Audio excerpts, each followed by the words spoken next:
Hi guys, welcome back to our YouTube channel. So in this video tutorial, I'm going to show you on how to change jersey or kit in FIFA Mobile.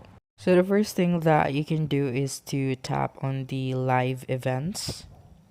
Okay, and then tap on the Heroes Journey 23. And then here, if you'll be able to finish all of these challenges, you will be rewarded a kit and a logo. So as of the moment, I don't have that prize because I did not finish all of the challenges, okay? But if you'll be able to do that, then it's good for you. Now, to change the jersey of your players, you will just have to tap on the gear icon or the settings and then select kit, okay? Tap on the pencil icon, and here you'll be able to see the different jerseys.